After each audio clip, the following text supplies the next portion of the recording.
Hi friends, ನಮಸ್ಕಾರ. ಈ ವಿಡಿಯೋದಲ್ಲಿ ನಾನಿವತ್ತು ನಿಮಗೆ ಬೆಂಗಳೂರು ಏರ್ಪೋರ್ಟ್ನ ಪರಿಚಯವನ್ನು ಮಾಡಿಕೊಡ್ತೀನಿ. ಹೌದು, ಕೆಂಪೇಗೌಡ ಇಂಟರ್ನ್ಯಾಷನಲ್ ಏರ್ಪೋರ್ಟ್ ಬೆಂಗಳೂರು. ಈ ವಿಡಿಯೋದಲ್ಲಿ ನೋಡೋಣ ಬನ್ನಿ.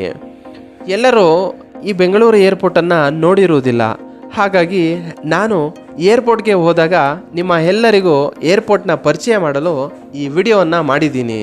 ಹಾಗಾಗಿ ಪೂರ್ತಿಯಾಗಿ ಈ ಏರ್ಪೋರ್ಟನ್ನು ನೋಡಿ ಈ ವಿಡಿಯೋದಿಂದ ಜನ ಹೇಗೆ ಏರ್ಪೋರ್ಟ್ಗೆ ಬರ್ತಾರೆ, ಇಲ್ಲಿರುವಂಥ ರೆಸ್ಟೋರೆಂಟ್ಸ್ ಯಾವ್ಯಾವು, ಈ ಟರ್ಮಿನಲ್ ಯಾವ ರೀತಿ ಇದೆ, ಪಾರ್ಕಿಂಗ್ ವ್ಯವಸ್ಥೆ ಯಾವ ರೀತಿ ಇದೆ, ಟ್ಯಾಕ್ಸಿ ಸರ್ವಿಸಸ್ ಏನಿದೆ, ಸೊ ಟೋಟಲ್ ಆಗಿ ಏರ್ಪೋರ್ಟ್ ಹೇಗಿರುತ್ತೆ ಅಂತ ತೋರಿಸ್ತೀನಿ. ಸೊ ಇಲ್ಲಿ ನೋಡಿ, ಏರ್ಪೋರ್ಟ್ಗೆ ಎಂಟ್ರಿ ಆಗ್ತಿದ್ದಂಗೆ ನಮಗೆ ಕಾಣುತ್ತೆ ಸುಂದರವಾದ ಬೆಂಗಳೂರು ನಗರಕ್ಕೆ ಬುನಾದಿಯನ್ನು ಹಾಕಿಕೊಟ್ಟಂತಹ ನಾಡಪ್ರಭು ಕೆಂಪೇಗೌಡರವರ ಸ್ಟ್ಯಾಚು. ಸೊ ಇವರ ಒಂದು ನೆನಪಿಗೋಸ್ಕರನೇ ಬೆಂಗಳೂರು ಏರ್ಪೋರ್ಟ್ಗೆ ಕೆಂಪೇಗೌಡ ಇಂಟರ್ನ್ಯಾಷನಲ್ ಏರ್ಪೋರ್ಟ್ ಅಂತ ಹೆಸರಿಟ್ಟಿರುವುದು. ನಾವು ಇಲ್ಲಿ ನೋಡ್ಬೋದು, ಏರ್ಪೋರ್ಟ್ನ ಹತ್ರ ಬಂದಂಗೆ ಡ್ರಾಪ್ ಏರಿಯಾಗಳು ಕಾಣ್ತವೆ. 3 ಡ್ರಾಪ್ ಲೈನುಗಳು ಸಿಗ್ತವೆ ನಮಗೆ. ಇದರಲ್ಲಿ ಒಂದು VIP ಆಗಿರ್ತವೆ, ಇನ್ನೆರಡು ನಾರ್ಮಲ್ ಡ್ರಾಪ್ ಏರಿಯಾಗಳಾಗಿರ್ತವೆ. ಬಂದಂಥ ಜನ ಈ ಕಾರುಗಳಿಂದ, ಈ ಕ್ಯಾಬ್ ಟ್ಯಾಕ್ಸಿಗಳಿಂದ ಬಂದಂಥ ಜನ ಇಲ್ಲೇ ಇಳ್ಕೊಂಡು ಮುಂದೆ ಟರ್ಮಿನಲ್ ಒಳಗಡೆ ಹೋಗ್ತಾರೆ. ಸೊ ಇಲ್ಲಿ ನೋಡಿ, BMTC ಬಸ್ ಸ್ಟಾಪು ಇದು. ಸೊ ಟರ್ಮಿನಲ್ನ ಮುಂದ್ಗಡೆನೇ BMTC ಬಸ್ ಸ್ಟಾಪ್ ಸಿಗುತ್ತೆ. ಜನ ಸಿಟಿಯಿಂದ ಏರ್ಪೋರ್ಟ್ಗೆ ಮತ್ತು ಏರ್ಪೋರ್ಟಿಂದ ಸಿಟಿಗೆ ಈ BMTC ಬಸ್ಗಳು, AC ಬಸ್ಗಳ ಮೂಲಕ ಓಡಾಡ್ಬೋದು. ತುಂಬ ಅನುಕೂಲವಾಗಿದೆ ಅಂತಲೇ ಹೇಳ್ಬೋದು. ಸೊ ಇಲ್ಲಿ ಏರ್ಪೋರ್ಟಲ್ಲಿ ಇಂಡಿಯಾ ಫ್ಲ್ಯಾಗನ್ನು ಸಹ ನೋಡ್ಬೋದು. ಇಲ್ಲಿ ನೋಡಿ, ಇಲ್ಲಿ ಈ ಟರ್ಮಿನಲ್ನ ಮುಂದ್ಗಡೆ ಒಂದಷ್ಟು ಜಾಗದಲ್ಲಿ ಈ ಫುಡ್ ಕೋರ್ಟನ್ನು ರೆಡಿ ಮಾಡಿದ್ದಾರೆ. ಇದರಲ್ಲಿ ಸುಮಾರು ಒಂದು 20-30 ಸಣ್ಣ ಸಣ್ಣ ರೆಸ್ಟೋರೆಂಟ್ಗಳು ಅಥವಾ ಈ ಕೆಫೆಗಳು ಇವೆಲ್ಲ ಇದ್ದಾವೆ. ಬನ್ನಿ ನೋಡೋಣ ಯಾವ್ಯಾವ ಕೆಫೆ ಇದೆ, ಯಾವ್ಯಾವ ರೆಸ್ಟೋರೆಂಟ್ಸ್ ಇದ್ದಾವೆ ಅಂತ. ಇಲ್ಲಿ ಯಾವುದು, ಇದು ಬಫೆಲೋ ವೈಲ್ಡ್ ವಿಂಗ್ಸ್ ಅಂತ ಇದೆ. ಇದೊಂದು ರೆಸ್ಟೋರೆಂಟ್, ಇದು ರೆಸ್ಟೋರೆಂಟ್ ಥರನೇ ಕಾಣ್ತಾ ಇದೆ. ಇಲ್ಲಿ ನೋಡಿ, ಒಳಗಡೆ ಒಂದು ಸರ್ಕಲ್ ಇದೆ. ಈ ಸರ್ಕಲಲ್ಲಿ ಒಂದು ಒಳ್ಳೆ ಗಿಡಗಳು ಹಾಕಿ ಒಂದು ಪಾರ್ಕ್ ಥರ ನಿರ್ಮಾಣ ಮಾಡಿದ್ದಾರೆ. ತುಂಬಾ ಚೆನ್ನಾಗಿ ಕಾಣ್ತಾ ಇದೆ. ಒಳಗಡೆ ಹೋದರೆ, ಈ ಫುಡ್ ಕೋರ್ಟ್ ಒಳಗಡೆ ಹೋದರೆ ಮುಂದ್ಗಡೆ ಇದೊಂದು ಕೆಫೆ ಥರ ಕಾಣ್ತಾ ಇದೆ. ಕೆಫೆ ಇದೆ, ಇದು ಗ್ರೌಂಡ್ ಫ್ಲೋರಲ್ಲಿ ಮತ್ತು ಫಸ್ಟ್ ಫ್ಲೋರಲ್ಲಿ ಎರಡೂ ಕಡೆ ಇದೆ. ಈ ಕಡೆ ಇನ್ನೊಂದು ಕೆಫೆ ಕಾಣ್ತಿದೆ. ಇದು ಏನು ಹೆಸ್ರುಗಳೇ ಗೊತ್ತಾಗ್ತಾ ಇಲ್ಲ ನಮಗೆ, ಯಾವ ರೀತಿ ಇದೆ ಕೆಫೆ. ಇದೊಂದು ಅಡ್ವರ್ಟೈಸ್ಮೆಂಟ್ಗೆ ಒಂದು ಬೋರ್ಡ್ ಹಾಕಿದ್ದಾರೆ. ತುಂಬ ಚೆನ್ನಾಗಿದೆ. ಈ ಸೆಂಟ್ರಲ್ಲಿ ಇದು ಸೆಂಟರ್ ಆಫ್ ಅಟ್ರಾಕ್ಷನ್ ಅಂತ ಹೇಳ್ಬೋದು. ಸ್ಮೋಕಿಂಗ್ ಏರಿಯಾ ಸಹ ಇದೆ ಈ ಫುಡ್ ಕೋರ್ಟಲ್ಲಿ. ನಾವು ನೋಡ್ಬೋದು CCD ಕೆಫೆ ಕಾಫಿ ಡೇ. ಅದಾದ್ಮೇಲೆ ತುಂಬ ಓಪನ್ ಏರಿಯಾದಲ್ಲೇ ಕೂತ್ಕೊಂಡು ತಿನ್ಬೋದು. ಅದೇ ರೀತಿಯೇ ಈ ಕೆಫೆಗಳನ್ನ ಮತ್ತು ಈ ಸಣ್ಣ ಪುಟ್ಟ ರೆಸ್ಟೋರೆಂಟ್ಗಳನ್ನ ಮಾಡಿದ್ದಾರೆ. ನೋಡಿ, ಇದೊಂದು ತುಂಬ ಒಳ್ಳೆ ಎನ್ವಿರಾನ್ಮೆಂಟ್ ಕ್ರಿಯೇಟ್ ಮಾಡಿದೆ ಈ ಫುಡ್ ಕೋರ್ಟ್ ಅಂತಲೇ ಹೇಳ್ಬೋದು. ನೋಡೋದು CCD ಕೆಫೆ ಕಾಫಿ ಡೇ, ಒಂದು ಒಳ್ಳೆ ಸ್ಟ್ರಕ್ಚರನ್ನು ಕೊಟ್ಟಿದ್ದಾರೆ ಇದಕ್ಕೆ. ಸೊ ಇಲ್ಲಿ ಆರ್ಡ್ರ್ ತೊಗೊಂಡು ಇಲ್ಲೇ ಹೊರಗಡೆನೇ ಕೂತ್ಕೊಂಡು ತಿನ್ಬೋದು ಓಪನ್ ಏರಿಯಾದಲ್ಲಿ. ತುಂಬ ಚೆನ್ನಾಗಿದೆ, ಒಳ್ಳೆ ಎನ್ವಿರಾನ್ಮೆಂಟ್ ಕ್ರಿಯೇಟ್ ಮಾಡಿದೆ ಈ ಫುಡ್ ಕೋರ್ಟು. ಎಲ್ಲ ಕೆಫೆಗಳಿಗೂ ಎಲ್ಲ ಒಂಥರ ಓಪನ್ ಏರಿಯಾದಲ್ಲೇ ತಿನ್ನಲಿಕ್ಕೆ ಅವಕಾಶ ಇದ್ದಂಗಿದೆ. ಇದು ತುಂಬ ಚೆನ್ನಾಗಿದೆ. ಎಲ್ಲ ರೀತಿಯ ಡಿಫ್ರೆಂಟ್ ಆಗಿರೋ ಕೆಫೆಗಳು, ಡಿಫ್ರೆಂಟ್ ಆಗಿರೋ ಸ್ನ್ಯಾಕ್ಸು, ಡಿಫ್ರೆಂಟ್ ಆಗಿರೋ ಸ್ಟ್ರಕ್ಚರ್ಗಳನ್ನ ಹೊಂದಿದ್ದಾವೆ ಇಲ್ಲಿರೋಂಥ ಎಲ್ಲ ರೆಸ್ಟೋರೆಂಟ್ಸು, ಎಲ್ಲ ಕೆಫೆಗಳು. ಸೊ ಇಲ್ಲಿ ಬರೀ ಏರ್ಪೋರ್ಟಿಗೆ ಬಂದವರೇ ಇಲ್ಲಿ ರೆಸ್ಟೋರೆಂಟ್ಗಳಲ್ಲಿ, ಕೆಫೆಗಳಲ್ಲಿ ತಿನ್ನಬೇಕಂತೇನಿಲ್ಲ. ಒಂದು ಸ್ಮಾಲ್ ಟ್ರಿಪ್ ಥರ ಬಂದು ಒಂದು 3-4 ಅವರ್ ಟೈಮ್ ಸ್ಪೆಂಡ್ ಮಾಡಿ ಹೋಗ್ಬೇಕಂತಂದರೆ ಈ ಏರ್ಪೋರ್ಟಿಗೆ ಸಹ ಬರ್ಬೋದು. ಈ ಒಂದು ಫುಡ್ ಕೋರ್ಟಿಗೆ ಬಂದು ಎಂಜಾಯ್ ಮಾಡ್ಕೊಂಡು ಹೋಗ್ಬೋದು. ಇಲ್ಲಿ ನೋಡಿ, ಸ್ಟಾರ್ಬಕ್ಸ್ ಸಹ ಇದೆ ಇಲ್ಲಿ. ಹಾಗೆ ಇಲ್ಲೊಂದು ನೋಡ್ಬೋದು, ದ ಗಾರ್ಮೆಂಟ್ ಫುಡ್ ಅಂತ, ಇದೊಂದು ರೆಸ್ಟೋರೆಂಟ್. ವೈಟ್ ವೈನ್, ಇದೊಂದು ವೈನ್ ಶಾಪ್ ಒಂದು 3-4 ನೋಡ್ಬೋದು ನಾವಿಲ್ಲಿ. ಇಲ್ಲಿ ನೋಡ್ಬೋದು ಸಬ್ವೆ, ಸೂಪರಾಗಿದೆ ಇದು subway structure. Cafe open area ಇದೆ ತಿನ್ನಲಿಕ್ಕೆ, ತುಂಬ ಚೆನ್ನಾಗಿದೆ. ಸೊ ಇಲ್ಲಿ ನೋಡ್ಬೋದು, ಐ ಲವ್ ಬ್ಯಾಂಗ್ಳೂರು ಸಿಂಬಲ್. ಯಾರೇ ಬರಲಿ ಇದ್ರ ಜೊತೆ ಒಂದು ಫೋಟೋ ತೊಗೊಂಡು ಹೋಗ್ತಾರೆ.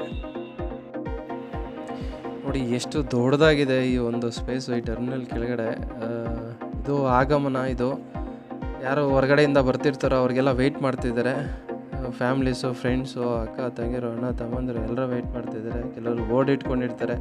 ಯಾರಾದರೂ ಕ್ಲೈಂಟ್ಸು ಇಲ್ಲ ವಿಸಿಟರ್ಸ್ ಬರ್ತಾಯಿದ್ರೆ ಬೆಂಗಳೂರಿಗೆ, ಅವ್ರನ್ನ ಪಿಕ್ ಮಾಡ್ಕೊಳ್ಳೋದಕ್ಕೆ. ತುಂಬ ದೊಡ್ಡದಾಗಿದೆ ಈ ಟರ್ಮಿನಲ್ ಕೆಳಗಡೆ. ನೋಡ್ಬೋದು, ಇಲ್ಲಿ ಯಾರಿಗಾದರೂ ನಡೆಯೋದಕ್ಕೆ ಕಷ್ಟ ಆದರೆ ಈ ಗಾಡಿಯಲ್ಲಿ ಹತ್ಕೊಂಡು ಹೋಗ್ಬೋದು. ಇದು ಫ್ರೀ ಆಫ್ ಕಾಸ್ಟ್ ಅನಿಸುತ್ತೆ.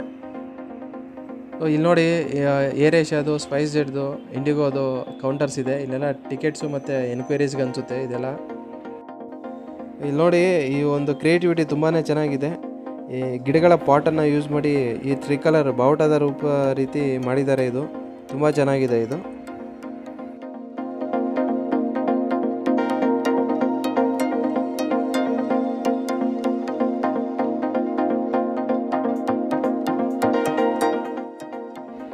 ಸೊ ಇದು ಡಿಪಾರ್ಚರ್. ಇದು ಯಾರ್ಯಾರು ಬೆಂಗಳೂರು ಸಿಟಿಯಿಂದ ಹೊರಗಡೆ ಬೇರೆ ಬೇರೆ ದೇಶಗಳಿಗೆ, ಬೇರೆ ಬೇರೆ ರಾಜ್ಯಗಳಿಗೆ ಹೋಗ್ತಿರ್ತಾರೋ ಸೊ ಇದೇ ಗೇಟ್ಗಳ ಮೂಲಕ ಒಳಗಡೆ ಹೋಗ್ಬೇಕಾಗುತ್ತೆ. ಇಲ್ಲೆಲ್ಲ ಸೆಕ್ಯೂರಿಟಿ ಇರ್ತಾರೆ. ಸೊ ಸೆಕ್ಯೂರಿಟಿ ಚೆಕಪ್ ಮಾಡಿಕೊಂಡು ಒಳಗಡೆ ಹೋಗ್ಬೇಕಾಗುತ್ತೆ. ನೋಡಿ ಇದು ಒಂದು ಟರ್ಮಿನಲ್ ಕೆಳಗಡೆ ಇರುವಂಥ ಊರು ಅನ್ನೋ ರೆಸ್ಟೋರೆಂಟ್. ಇದು ಸೌತ್ ಇಂಡಿಯನ್ ಫುಡ್ ರೆಸ್ಟೋರೆಂಟ್. ಇದರಲ್ಲಿ ನೋಡಿ ಪರೋಟ ಸಿಗುತ್ತೆ, ಮಸಾಲೆ ದೋಸೆ ಸಿಗುತ್ತೆ, ರಾಗಿ ದೋಸೆ, ಸೆಟ್ ದೋಸೆ, ಚಿತ್ರಾನ್ನ. ಈ ಕಡೆ ನೋಡಿದ್ರೆ ಬೇರೆ ಬೇರೆ ದೋಸೆ ಇದೆ, ಇಡ್ಲಿ, ವಡೆ ಎಲ್ಲ ಇದೆ. Pure veg south Indian restaurant ಅಂತ ಹೇಳ್ಬೋದು ಇದು. ಈ ಟರ್ಮಿನಲ್ ಕೆಳಗಡೆ ಈ ಫುಡ್ ಕೋರ್ಟ್ನ ಬಿಟ್ಟು ಇನ್ನೂ ಹಲವಾರು ರೆಸ್ಟೋರೆಂಟ್ಗಳು, ಮಿನಿ ಕೆಫೆಗಳು ಸಹ ಇದ್ದಾವೆ. ಸೊ ಎಲ್ಲರೂ ಬಂದು ಇಲ್ಲಿ ಈ ಒಂದು ಫುಡ್ನ ಟೇಸ್ಟ್ ಮಾಡ್ಕೊಂಡು ಹೋಗ್ಬೋದು ಮತ್ತು ಎಂಜಾಯ್ ಮಾಡ್ಕೊಂಡು ಹೋಗ್ಬೋದು, ಒಂಥರ ಟ್ರಿಪ್ ಮಾಡ್ಕೊಂಡು ಹೋಗ್ಬೋದು ಅಂತ ಮತ್ತೆ ಹೇಳ್ತಾ ಇದ್ದೀನಿ. ತುಂಬ ಚೆನ್ನಾಗಿದೆ. ಎಲ್ಲ ರೀತಿಯ ಒಂದು ಕೆಫೆಗಳು, ಡಿಫ್ರೆಂಟ್ ಆಗಿರೋ ಕೆಫೆಗಳು, ಡಿಫ್ರೆಂಟ್ ಆಗಿರೋ ಫುಡ್ಡು ಎಲ್ಲ ಸಿಗುತ್ತೆ ಇಲ್ಲಿ. ಸೊ ಬಂದು ಒಂದು ಸತಿ ಎಂಜಾಯ್ ಮಾಡಿ ನೋಡ್ಕೊಂಡು ಹೋಗಿ. ಪಾರ್ಕಿಂಗ್ ಸಹ ಅವೈಲಬಲ್ ಇರುತ್ತೆ. So any time 24/7. ಸೊ ಮೇಲೆ ಈ ಒಂದು ಟರ್ಮಿನಲ್ನ ನೋಡೋದಾದರೆ ತುಂಬ ಚೆನ್ನಾಗಿದೆ. ಟರ್ಮಿನಲ್ ನೋಡಲಿಕ್ಕೆ ಈ ಟ್ಯಾಕ್ಸಿಗಳೆಲ್ಲ ಹೊರಡ್ತಿದ್ದಾವೆ ಪಿಕಪ್ ಮಾಡಿಕೊಂಡು.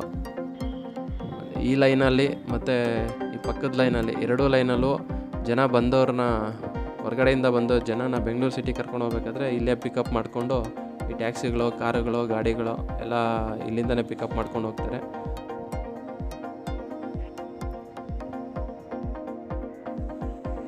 ಒಂದು ಹಾಸ್ಪಿಟಲ್ ಸಹ ಇದೆ, ಎಸ್ಟರ್ ಅಂತ.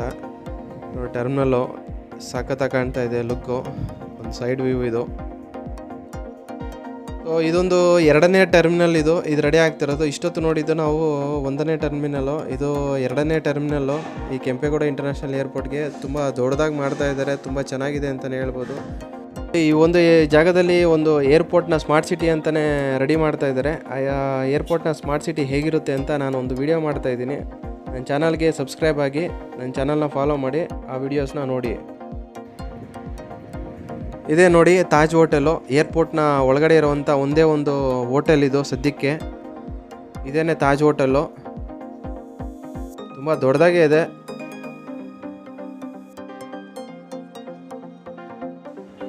ಸೊ ಸಾರಿಗೆ ವ್ಯವಸ್ಥೆ ಅನ್ನೋದು ತುಂಬ ಇಂಪಾರ್ಟೆಂಟು ಈ ಏರ್ಪೋರ್ಟ್ಗೆ. ಏಕೆಂತಂದರೆ 35 ಕಿಲೋಮೀಟ್ರ್ ದೂರ ಇದೆ ಸಿಟಿಗೆ ಮತ್ತು ಏರ್ಪೋರ್ಟ್ಗೆ. ಹಾಗಾಗಿ ಈ ಸಾರಿಗೆ ವ್ಯವಸ್ಥೆ, ಈ BMTC ಬಸ್ಸಸ್ ಆಗ್ಬೋದು, ಈ ಕ್ಯಾಬು, ಓಲಾ, ಊಬರು, ನಾರ್ಮಲ್ ಟ್ಯಾಕ್ಸಿಗಳು ಮತ್ತು ಈ ರೈಲು, ಇದೆಲ್ಲ ತುಂಬ ಭಾಳ ಒಂದು ಪ್ರಮುಖವಾದ ರೋಲನ್ನು ಪ್ಲೇ ಮಾಡ್ತಾ ಇದೆ ಅಂತಲೇ ಹೇಳ್ಬೋದು.